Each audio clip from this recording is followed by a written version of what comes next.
Two friends meet up to drink some beers and talk about past times. Not yesterday, but long ago, it's scandals, wars and crimes. From Stalin's reign to Prohibition, Tudors, Pompey, Bush and NASA's mission, Edison's spoke, Genghis Khan's rise to victory. Forget your old teacher, it's time for Pint-Sized History. Hi there, and welcome to the Pint-Sized History Podcast. I'm Joe. And I'm Zack. And we're here in a brand new studio to film our latest episode, an episode that I know virtually nothing about the subject, except that they're pretty awful company. So everything's new, so everything feels quite weird right now. I don't know, I mean, you can see like it would be a different camera angle, it all kind of, you can't really see the desk, For the very few people that watch the YouTube video, yeah, it is a completely different situation. Oh yeah, you're right. Even on Spotify, you can still see the visuals, right? So someone will hear that and immediately just look at the visuals very quickly. And it's a very different setup than what we've done before. Yeah. I, as a highly neurodivergent person, don't like change. No. And then you've probably noticed that being friends with me for how many years we have been friends. Yeah. So this is very unsettling. And I've got a huge mammoth topic to get through today on the East India Company. Yes. But before we get into that, don't we have a sponsor, Joe? We do have a sponsor, and funnily enough, it's Crate Brewery, which we actually visited since the last podcast we did. We actually went to their brewery in Hackney and enjoyed those lovely soda cocktails, which are really nice. But now we're just back to the ordinary standard lager, mainly because we're not hungover as F like last time. That time we were dying, but this time we're absolutely fine. So we've got these lager beers, and Zack, I'm sure we'll do a taste test right now. I actually wasn't. I was going to say you don't sound as enthusiastic as you typically. Well, you don't sound as enthusiastic as you typically do about maybe I'm not as naturally enthusiastic because it's 11 a.m. So I'm a little bit tired, but I'm sure once I have a sip of this beer in the morning, it's not even the weekend, by the way, it's Friday. Really dating the podcast.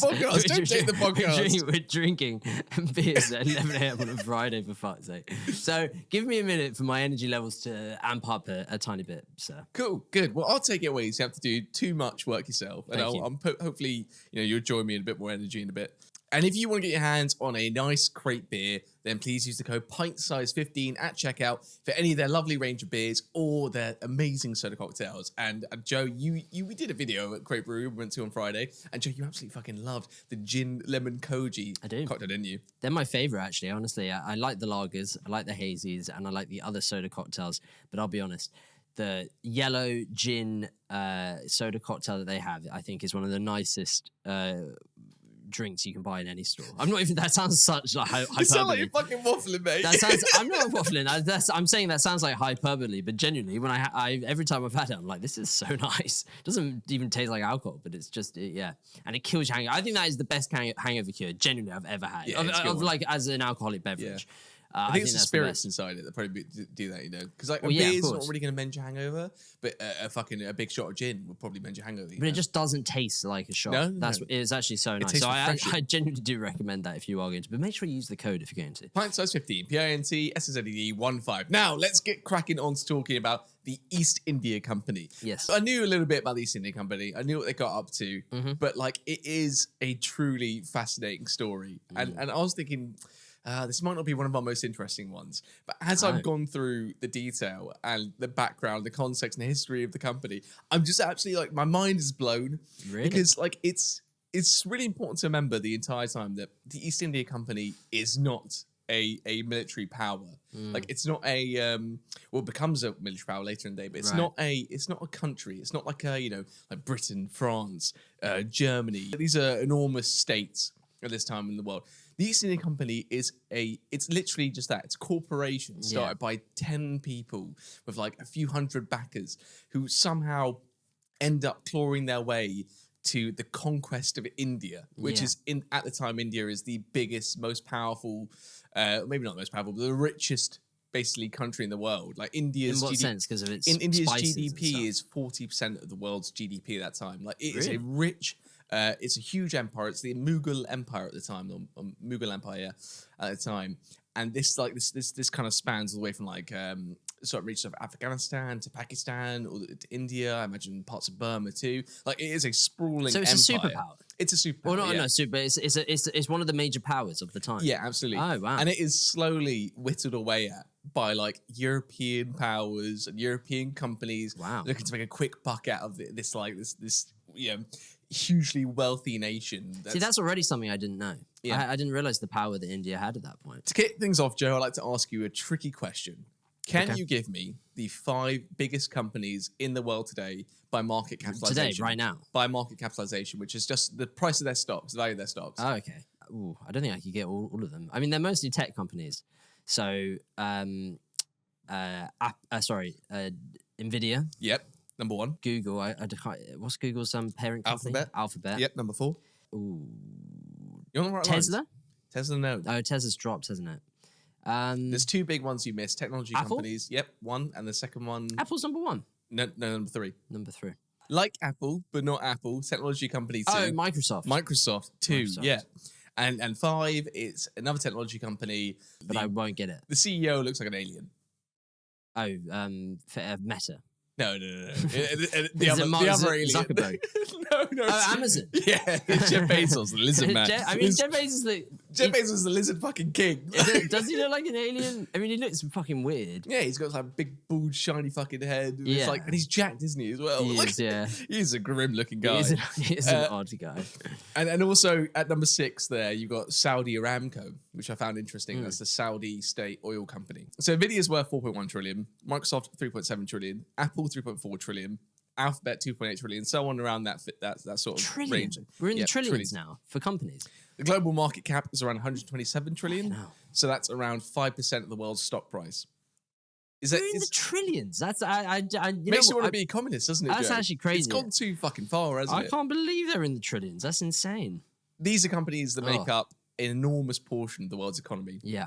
And I imagine they've taken, like, the top 5 are now a much bigger proportion of the world's wealth than they were 20 years ago, 50 years ago. Maybe not, though. I don't know. It's probably far fewer companies, maybe more saturation, but like that, the global market cap is exponentially growing. But this is not an economy podcast, Joe. Oh, I thought it was. Can you guess what the Dutch East India Company's market cap was at the height of its power? If Nvidia's is 4.1 trillion. But surely it's not bigger than that, right? Well, it's obviously bigger because of the way you're being all weird about it. I would say 15%. I don't know. I don't know what the actual percentage is. Why'd But you the ask? Dutch East India Company was worth $7 trillion, apparently, at the height of its power, which is bigger than... Wait, sorry. $7 trillion in today's currency. In today's currency, yeah. 'Cause inflation It's obviously not accounts for because a lot. that'd be more wealth than the world had. at Yeah, that exactly. point. $7 trillion back then would be Right. like That's it. That's the world. Bazillion. There's surely That's no it. way there was $7 trillion worth of wealth. Yeah, back then. yes, you're right. But yeah, in today's cash roulette. And that is insane. That's bigger than Nvidia and Google put together. Like Yeah. that's an abnormal figure. Yeah. There's like historical validity concerns about that figure. Like there's been mythbusters about whether Dutch East India Company were actually worth like that much money. Surely it can't have been that much. But the important thing is these are enormous corporations that dominate world trade and world economies. And this was 400 years ago when they haven't got the same privileges they have today of globalization and stuff like that. The English East India Company, which I'll be talking about, and presume that I'm talking about the English So there's two. I thought there was one. There's loads of East India Companies. There's the French have got one too. The Portuguese, What even the is Spanish. it? What even is an East India trading company? The East Indies refer to basically the Indian Ocean territories. So Yeah. like India, Malaysia, Pakistan. Philippines, Pakistan, Vietnam, Sri Lanka. that whole region, and everyone's got a stake in it. And we'll talk about that a bit more in a second. But the English East India Company at their peak were much bigger than the Dutch East India Company. They were they're less concerned with trade than the Dutch East India Company were, so they were a bit less profitable. But at their peak, they had a private army of around 260,000 men, twice the size of the British army at the time. 260,000 soldiers in the 1600s or the That's a 1700s lot. is insane. That's an awful lot. They controlled an enormous amount of India. They committed untold atrocities across the Indian subcontinent and Asia, and basically responsible for the colonization later of India and the start of the Opium Wars in China. Oh, the Opium Wars. The Opium Wars, yeah. I don't need like a bit Wait, of so Opium Wars. I know I love the good Opium War. So that was the beginning of the Opium Wars, was because of the English East India Trading Company. Yeah, that was it. Yeah, we'll explain that later. that's I'll leave you at least one cliffhanger. Buzzing. Let's cliffhanger it for when we do the Opium Wars. It's really important to consider that the English East India Company and the Dutch East India Company were basically the bedrock and foundation of all modern corporations today. They were basically the first of their kind of being joint stock companies, which allowed investors to put money in for returns. There was like a French one in the 1200s, but not the scale that the VOC and the EIC were. They basically showed to the world that, you know, joint stock companies of investing and going and doing trade and getting returns for your investors is the full way of doing things. They sort of are the inspiration for like everything you see in the modern day today. And I think the main narrative here is this crazy situation where this like shell company with like 10 employees in London and like 25 key employees overseas somehow comes to dominate India. And So that's how many they had. By the point that they they're are a dominating. shell. They're like a hollow company, but they've somehow like brutally dominated the biggest country at the time. Yeah. It's fucking Wow. it's wild. That is wild. Okay, it's like Amazon putting a private army together and going, Greece looks nice. I'll take a But bit of Amazon's Greece. got way more people than that. I think I want to make it like abundantly clear for everyone watching at home and any Indian people or people that are kind of have ancestry in that region of the world. We want to be like entirely considerate. We might like glowingly talk up like the empire and the British East India Company, but we are aware that this is an atrocious, horrible company, and we're not going to be, you know, doing too much. We glowing often about what they that's do. actually a really good point. We often like to laugh at some of the really awful things because that I think is just an outlet for us to get to talk about something that's just so horrible. Like when we did the Nazi episode, we were taking the piss out of Goebbels and having a big laugh at how foolishly evil they all were. But I realise this is the first time that we're talking specifically about a subject that has to do with British colonialisation, essentially. I don't think we've done another one. I mean, most of our topics have been World War II or the history of a certain time period or the history of a certain moment in I think this is the first time we're actually doing anything to do with the British subjugating people. So I think we need to make it very clear, yes, we may be laughing at certain things. Britannia, Britannia rule the waves. Yeah, exactly. Never, ever, ever, ever shall be saved. I'm like, Frosh. Let's get talking about the origins of the company, because this is things we have to cover to talk about the eventual later exploits of the company. Back in the 16th century, there is... what time period is this exactly? So this is the 1500s right now. This is a time where like European powers discovering the New World and like, you know, going to the Americas and trying to get spice trades and silk trades and stuff like that. England at this point has absolutely no empire. So what do they have? You probably know what the English do quite well in the 1500s. Good navy.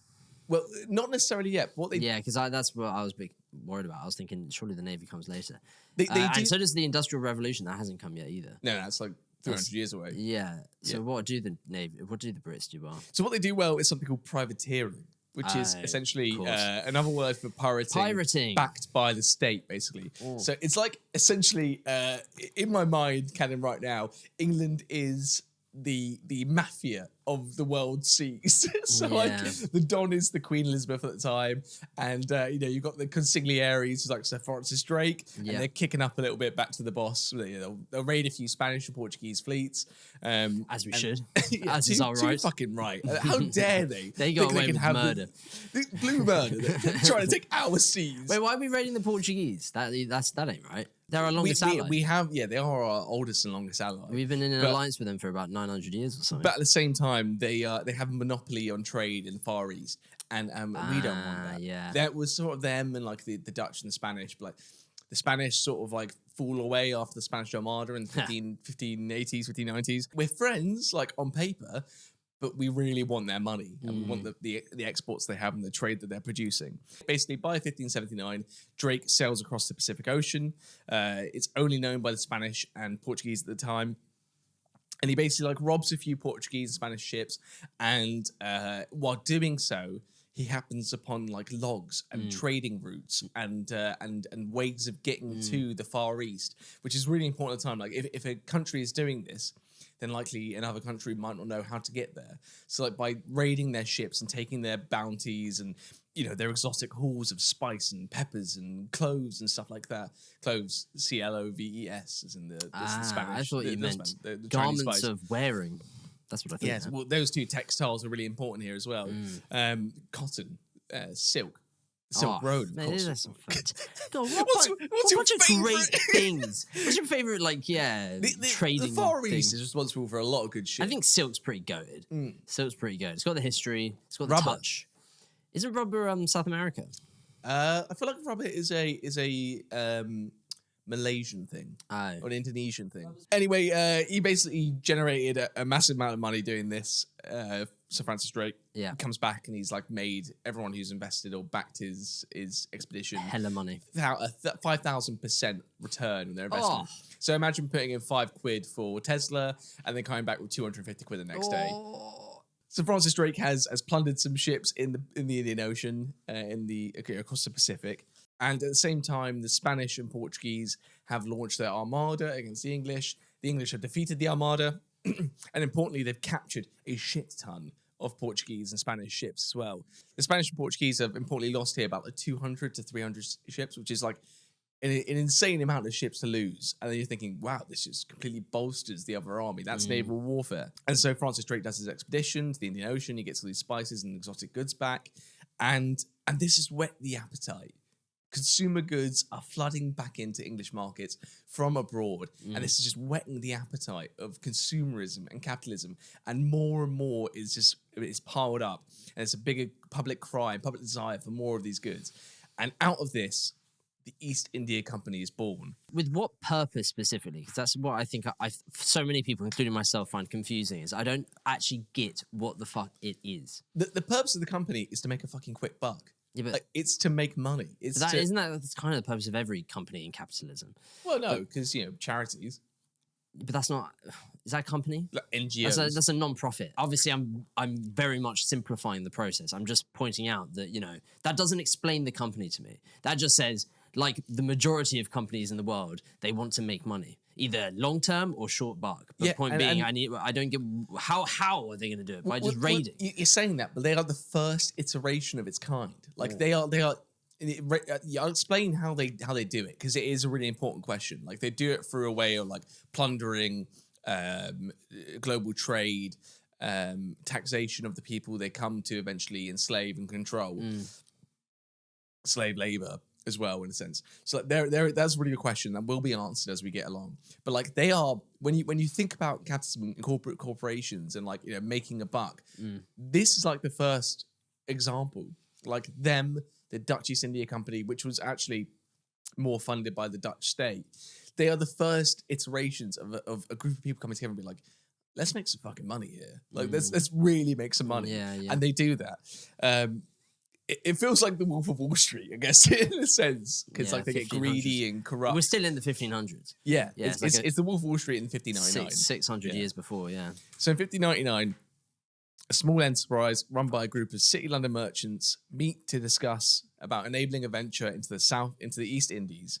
So that's, like I said before, the Malay Archipelago, Indonesia, the Philippines, South and Southeast Asia. Basically, more so refers to the Indian subcontinent too. This group is led by the then Lord Mayor of London, Thomas Smythe, who was a really powerful politician, effective administrator. Okay. They petitioned the Queen, Elizabeth I, to give their support and give them a royal charter, which is basically like a monopoly on that area. They are the only people allowed to do that. Yeah. And if they are the only people allowed to do that, they can rob other ships and take their haul and stuff like that. So they're lobbying for that. Queen Elizabeth I says no. They come back like a year later with 200 really significant politicians at the time, noblemen, landowners, and they petition again. And this time, the Queen says yes. And the Royal Charter, 50% of everything you own has to go to the Queen's. This is what 50%. This is what the Crown anyway. Yeah. So this is what I'm saying. It's like this sort of like mafia situation where like if you imagine Queen Elizabeth, she's Don Corleone, or Soprano's probably better one. She's Tony Soprano, and then like the East India Company are like Silvio and Paulie. If you watch The Sopranos. The dirty work, yeah. So the organisation that they eventually had the Royal Charter for was called the Governor and Company of Merchants of London, trading into the East Indies. And they were granted monopoly on English trade in the East Indies. So the company finally started making their trips across the East Indies in 1601 with the flagship, the Red Dragon. But this Red Dragon is initially also called, and this is a fucking cool name, the Scourge of Malice. Oh, wow. That's a cool name, isn't it? That is a good name, yeah. Can you think I of any prefer other... it to the Red Dragon. Red Dragon's too Welsh. Yeah, a little bit, isn't it? What's wrong with being Welsh? Well, are you inspiring fear in people if you're rolling up in the Red Dragon? I don't think so. What famous ship names can you think of, Joe? Oh, I wish I hadn't asked because now I'm going to show my lack of knowledge. Bismarck. Yep, that's a good one. Enterprise. Enterprise is good. The Prince of Wales. Yes. Enterprise is American. Oh, the one that we talked about with Troy. I saw it. I literally Oh, come on. the hind, the something hind, Something hind? Go on. golden hind. Golden hind. Nice. That's what I've got here. Oh, what's the ship that sailed to America? The Mayflower. The Mayflower. I've also put down like the Titanic. Oh, of course, Titanic. The yeah. USS Constitution. Constitution. And yeah. the HMS Victory, which is, I Victory, believe that's, Francis Nelson's. Nelson's. That's not No, Francis. Nelson? Horatio. Nelson, sorry. How dare you? So they leave on the Red Dragon, the East India Company, to the East Indies, obviously. That's where the company goes.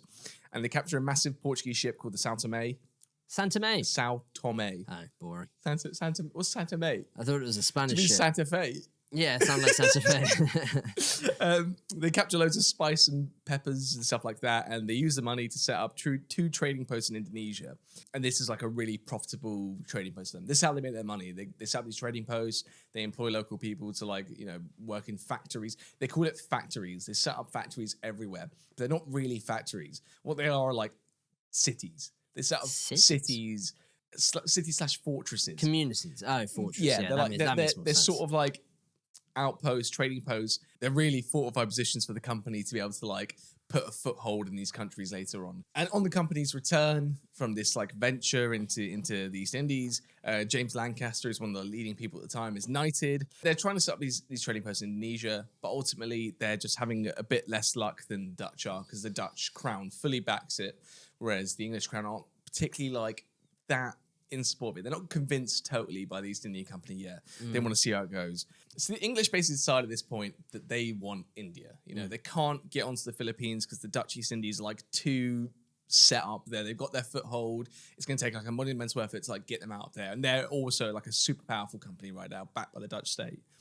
So the East India Company, the English East India Company, decide to go to India. But the Portuguese are already there, Joe. The Portuguese have been trading there. They're taking spices and exotic goods back to Portugal. So, what are we going to do, Joe? What are we going to do? Fuck them all. That's what I think. We're not going to rule the waves if we're like pussyfooting. How do you think the song came to be that Britannia rules the waves? Was by running away at the first sign of trouble? Exactly. No, we take the fucking fight to them. We take the fight. That's how it works. Too right. Yeah. Too right.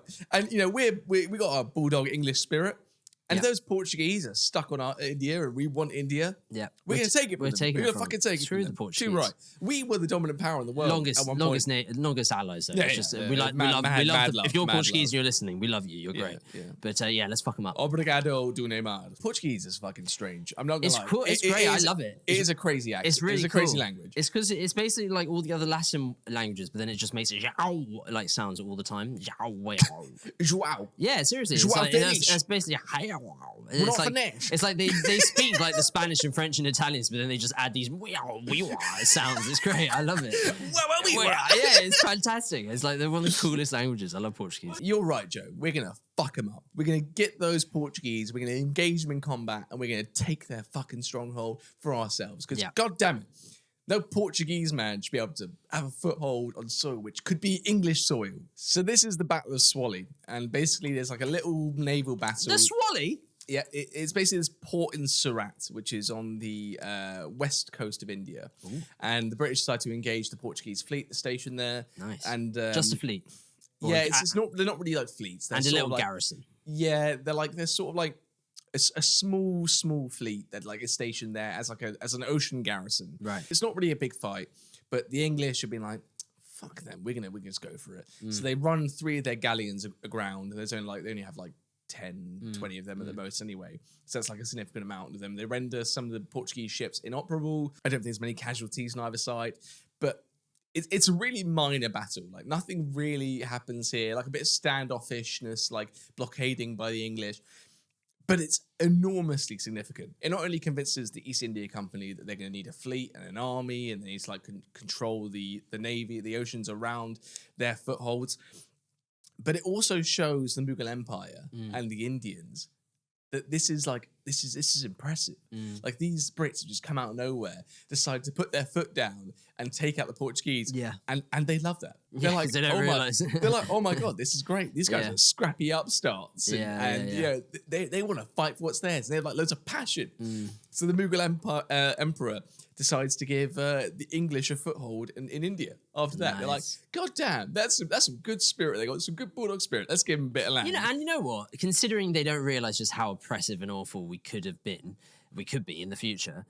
I get it. You see it's like if we ally with these guys, we could be really strong. Yeah. I kind of get why he's suggesting it. And it is like immediately incredibly profitable for the East India Company. They get like factories set up, which like I said, like they're complexes and fortresses that they're just like reinforcing and like making compounds. They're basically like great defensive positions for them to like push out later into the rest of India. And they've got like a commercial treaty with the Mughal Emperor Nur-ud-din Salim Jahangir.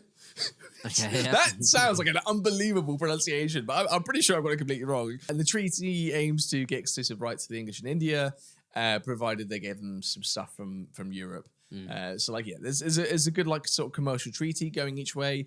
It's King James at the time because Queen Elizabeth has died. It's like the 1610s, 1620s. And the emperor writes King James a letter because King James has written him a letter already asking for permission for the East India Company to set up in India. You can't have permission for the East India Trading Company, yeah. Because he's Scottish, James. That's the joke. Is he the one that gets beheaded? No, that's... Don't know. All I know is that he's basically the one that unites Scotland and England because he's Scottish. He's the king of Scotland, And Nur-ud-din Salam Jahangir, the emperor of the Mughal Empire, replies to James I. What have you got to say? Upon which... I'm not going to do that. No, I'm not going to do that. I'm not going to do that. No. Upon which assurance of your royal love I have given my general command to all the kingdoms and ports of my dominions to receive all the merchants of the English nation as the subjects of my friend. It continues. That neither Portugal... He said it continues. It continues. James the First. What the fuck is this guy saying, The letter continues. That neither Portugal nor any other shall dare to molest their quiet. In what city soever they shall have residence. So basically they've given the English complete exclusivity to set up trading rights and trading ports in India. They've gone, we are an item now. We had a little kiss on the first date, and now I'm not going to fuck anyone else. We're not going to sleep with anyone else. We're just shagging each other. You are the ones for us. Your dick fits my purse perfectly.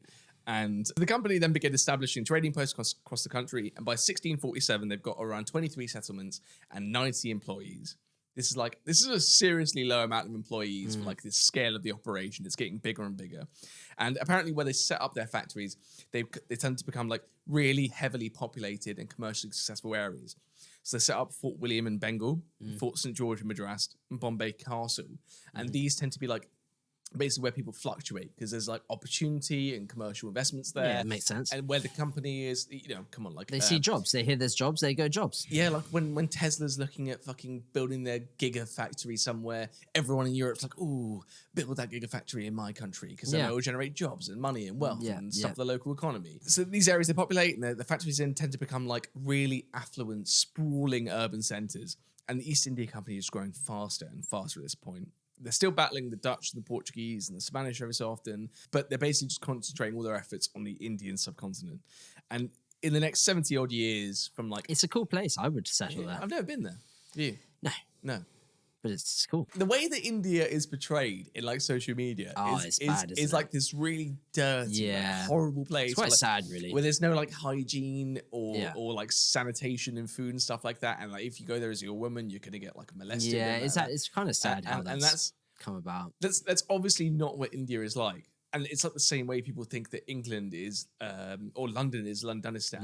Like that is, as someone who lives in London, you're like, this is a ridiculous thing to say. Like it's nowhere near that. Yeah. So I don't know what it is. It must be like American content creators or just European content creators. Once a joke and a trend sticks, it's hard to stop it sticking. Like it's just the content. The Jews and the pennies. Yeah, he can say that. I can't say that. I can say that. But it's that type of environment where like if something is pushed enough, it's very difficult to rewind it back in. Yeah. And that is a sad fact because India gets a bit of a bad rep on social media, sadly. And basically, the company in the next 70 odd years just they do this. They set up factories, they start bribing and working their way up the Mughal system, up the dynasty, and they have great profits, which are sharing with the Mughal emperors, and they basically end up becoming like a vassal in their system. So this status quo of the East India Company being this vassal of the Mughal emperor persists until the Child's War in 1686, where the governor of Bengal decides that the East India Company needs to pay their fair share of taxes. Naturally, the company don't think that's a good idea because they're stone cold capitalists and they don't want that. And King James sends some warships over to help out the company. This fails. The Mughal, with an enormous army totaling around 600,000 people, basically decide to march on the factory, and they have no choice but to basically decide, we can't really fight this. This is a bit fight. So they agree to the acquiescence of the Mughal emperor. They pay a bit more taxes, and there's a sort of like written apology and exchange between the East India Company and India, and that's like the kind of the first time tensions flare up, and it doesn't go the way of the English. The first time. Yeah. There's many more times to come now. Yeah, and around this time also as well, the East India Company is not only involved in India, they're also getting involved a little bit in the slave trade. They've taken 250 slaves in Madagascar to St. Helena, which I think is in the Caribbean. St. Helena is, you know what? It's not in the Caribbean. It's in the South Atlantic. It's where they kept Napoleon until he died. Oh, right. Yeah, it is, isn't it? And it's kind of halfway between Africa and South America. And they're transporting slaves into Asia and the Atlantic to bolster up their workforce. They really weren't the main culprit of the slave trade. That was the Royal Africa Company. It was the English. Yeah, I was going to say. It wasn't that specific company. It doesn't mean we weren't fucking doing it. We were bad. We were really bad. Yeah, I mean, we had a little taste that period of the world. Yeah, we had a little taste of money and just thought, that's fresh. The East India Company, coming back to them, also start opening trading posts in Japan during the Tokugawa shogunate. Oh, wow. Yeah. We're so back. And they're also doing a bit of pirating in the Indian Ocean, and they also start trading with China in 1699. Ooh. They set up a permanent factory in Guangzhou in the early 18th century. Yes. What do they use it for, Joe? The famous British-Chinese relationship begins. They use it for opium. Opium. Oh, yeah. They got them hooked on opium in China. Starts with the opium, ends with Hong Kong. Yeah, no, you're absolutely right. Yeah, our relationship since then is David Cameron and Xi having a pint in an English pub. Have you seen that? I've not seen that. Yeah, have you not seen that? When Xi came to the... This is so bizarre when you now think of Xi Jinping as who he is, but there's in like the early 2010s, I think Xi Jinping must have just become the leader, and he came to England, and David Cameron took him to some fucking pub, and I don't know what borough it's in. Maybe it was in his constituency. Yeah, I imagine Whitney, so. Isn't it? Yeah, he sits there. The two of them sit there and have a pint, and David Cameron's like, "Oh, look at this!" And she's like, "I'm very respectful." Doesn't say a word. Very respectful. Just drinks his pint. Who would know that become the leader of the known world? And they sold opium for tea and porcelain in China, and that's a good deal. Yeah, it's good. That's a good deal. We'll give them a bit of heroin. Give them heroin. Give them a bit of tea. And we get some tea. And we love tea. Was this not the start of our relationship with tea? I don't think we were. I guess so, yeah. I don't think we were particularly big drinkers of tea. And now we're known as the tea nation. But really, we have to thank the East India Trading Company for giving us tea. So in reality, we should thank the East India Company. We don't thank them enough. We're not at the atrocities yet. I fancy a cuppa right now. This company is brought to you by great tea. It's really important that right now the East India Company has not committed many atrocities, so we can like them. At this point in time, we can think this is great. Hey, British thanks export. for that tea. I didn't want that opium. I'm not a fan of opium. That's not my thing. That's not my jam. Just UK. So throw it away, give it to whoever needs it, and we'll take the tea. Yeah, too right. And meanwhile, back in England, the company is lobbying Parliament. They're doing all the shady shit, House of Cards stuff. They're whining and dining the politicians. They're actually, some of them becoming politicians themselves and getting seats in the Houses of Parliament. Wow. And in 1708, they have a complete monopoly in the UK for the trade in the East Indies when they merge with a new state-backed company that was sanctioned in 1697. And they've got a monopoly basically from that moment on of the entire East Indies. So they've got the Royal Charter, they've got the monopoly. It is theirs to do with what they please. Because this land is for all English intents and purposes, just English land now, just waiting to be conquered. Yeah, yeah. And also they've importantly got a monopoly on saltpeter, which is used to produce. What's that? It's used to produce something. Saltpeter. SALTPETRE. Petre. Boom! Gunpowder. Oh, thanks, Chinese. But is that not the Chinese is giving us? I don't know, maybe because they did invent gunpowder. I think it's produced in like marshlands. To be fair, by this point, probably everyone has it. And let's go back to India. Oh no! Joe, What's happened to the India? Mughal Empire, Oh no, not the Mughal Emperor, Not the Mughal. Aurangzeb, has died. Oh, fuck. We loved him. I was just starting to like him. That is such a shame. For the minute I mentioned the A in his name, it's like, Yeah, what? This is okay. I just thought, I hope he survives. That's what I was hoping with the story. We're going back in time a little bit briefly to 1707, but he is dead, Joe. Come on, he's gone. He's finished. Out. What a shame. Out of there, out for 6. What a shame. Also, Rule Britannia, the English East India Company is now going to be known as the British East India Company because of the union between Scotland and England. Rule Britannia, Britannia rule the waves, God save the king. Of course, yeah. The Mughal Empire. This is when Britain becomes a thing. The Britain. The Britain we know and love. The flag, the Union Jack. The Union flag. The Union flag, not the Union Jack. It's all back. What would you It's mean? not called the Union Jack. It's Right. called the Union flag. What are you talking about? They've stopped calling it the Union Jack. Oh, who gives a fuck? Who's like Trump's calling it the Gulf of America? I'm not calling it that. The Gulf of America? I'm calling it the Gulf of Mexico. Oh, right. So why would I call the Union Jack the Union flag? There must be a reason Well, for that it. is utter woke nonsense. That is so ridiculous. Why can't I call it the Sean Union Dyche Jack? flaggery. That is serious. Sean Dyche is fucking punching the air right now, going, "Are you fucking?" So Aurangzeb has died, and the Mughal Empire begins disintegrating because of his death. But what do you think happens when the Mughal Empire begins disintegrating? Factions and separation of powers, and essentially, it all breaks up into little smaller Indian kingdoms, which will be easier to conquer. Too right. Absolutely bang on. And I know nothing about the story, but come on, that's a tale as old as time. That. Too right. And this basically marks the point where the East India Company goes from being a simple SME, operating out of London and having a few strongholds in India, to becoming basically a fucking huge powerhouse. Which Basically, like a rivaling house. If all these factions have now got their own little piece of India, the trading company are also one of them.